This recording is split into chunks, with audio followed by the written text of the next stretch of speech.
Thanks so much, everybody, for coming in with me. We are taking a trip to upstate New York, doing a little fishing.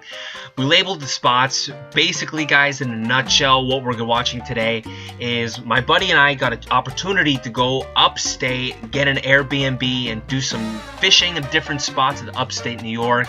Really mountainous area. We're fishing the reservoirs, the creeks, as well as pretty much any flowing water. Guys, we got an awesome B&B here, Huntersfield Christian Training Center in New York. They were really nice people that got us this little apartment called the Overlook Apartment. Really cool, 2-bedroom, clean bathroom. Everything was clean inside. Absolutely loved it. And it was where we spent the 2 nights and 3 days. Guys, the view here was absolutely lovely. The reason they call this the Overlook Apartment is, as you can see, it's on a giant hill, and the apartment overlooks a really nice just view of the mountains. I'm pretty sure this is the town of Prattsville/Wyndham. I don't really remember, just because there was a discrepancy on that as we were driving there.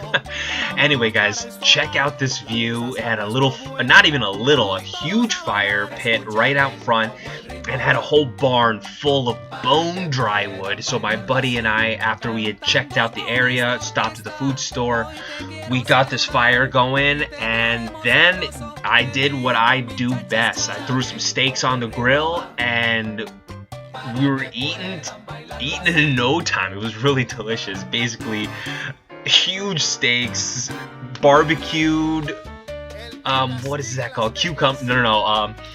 Barbecued zucchini and curly fries. We ate it outside with the view. The sun was already set, but you could still see the mountain view. The fire was roaring. Bright and early the next day, we get started with the Schoharie Creek. This was just 5 minutes away from the apartment, and we were fishing really slow flowing water. Believe it or not, every single cast of my jerkbait was being drifted significantly, even though the water doesn't look like it had much current. 10 minutes, guys, my friend caught a rock bass. I forgot to record it, but we just started heading out because, sorry buddy, but it wasn't that impressive. As we're heading to the reservoir, we stop at this pond that we see, and I knew it was private property because it had it posted all over the place, yet we still stopped there and fished there.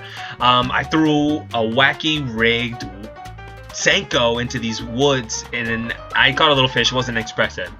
But then we get to what we were really aiming out of this trip, the Ashcan Reservoir. Just look at this view. Absolutely still water. The sun was beating down. Believe it or not, I did get some topwater hits on my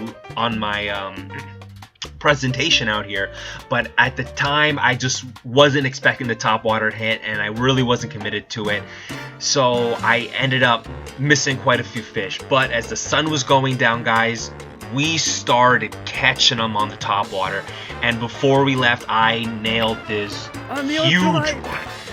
On the ultralight! It's out there!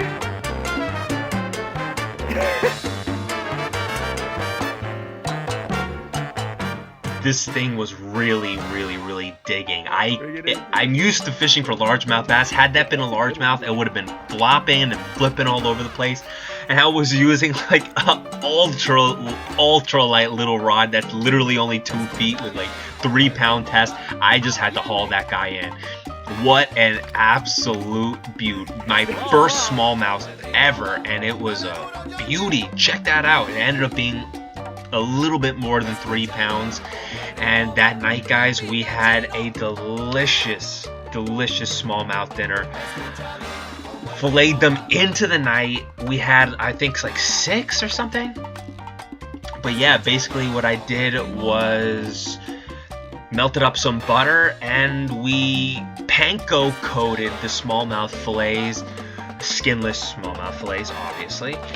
And we just fried that up in the butter. I also put some mashed potatoes together, so It was savory, it was delicious, and as someone who has also tried largemouth and pretty much all the other freshwater species, hands down, smallmouth bass is my new favorite. I love crappie, but smallmouth is definitely my new favorite.